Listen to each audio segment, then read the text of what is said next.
guys! Welcome to my vlog! And today's vlog, gagawa tayo ng suman na malakit. Kahit nasa Dubai tayo, makakakain pa rin tayo ng suman na masarap.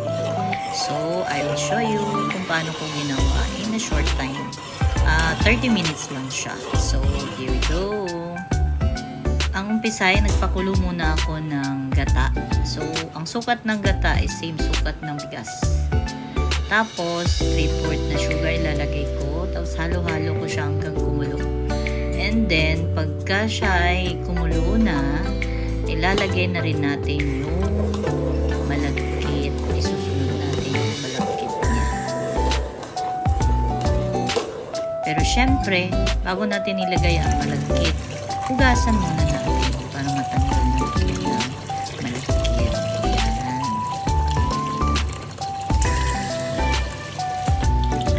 So, pagkatapos natin itong hugasan, ilalagay na natin sa kaldero na may gata na kumukulo. Tapos, halo-halo lang natin to hanggang matuyo na yung gata at medyo half cook yung malagkit. Yan, halo-halo.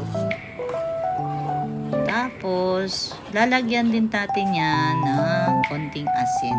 So, nilagyan ko siya ng isang kutsaritang asin. Actually, hindi ko na ipakita. Nilagyan ko siya ng asin. Para yung timpla niya hindi masyado matamis, mabalanse. So, yun ang sikreto para hindi nakakasawa ang suman. Dahil itong suman na to ay masarap sa kape.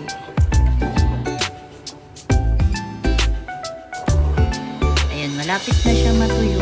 Ukay-ukay, halo-halo, hanggang matuyo siya.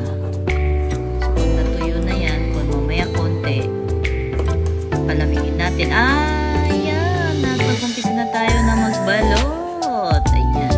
So, ang dahon kasi dito ang mahal sa Dubai. Parang 15 peso. Tapos mga 6 na suman lang yun. Ayun ang pagbabalot-balot. So, kung na rin ang magbalot, kung na rin lahat yan. So, kukunting suman lang naman itong nagawa. Sa 1 kilo, lumabas na 20 lang siya. Ayan. And then, ayan, nilagay ko na sa steamer para pakuloy natin. Kumukulo na siya. So, pinakulo ko siya ng 30 minutes. Pina-steam ko siya ng 30 minutes. And then, here we go. Yan na siya. So, yan, natikman ko. Masarap naman siya. Nag-comment ng asawa ko. Okay naman daw yung timpla. So, yan na yung produkto ng 30 minutes to 45 minutes na suman. Ayan. Finally cooked. Ayan. Thanks for watching. Hope to see you on my next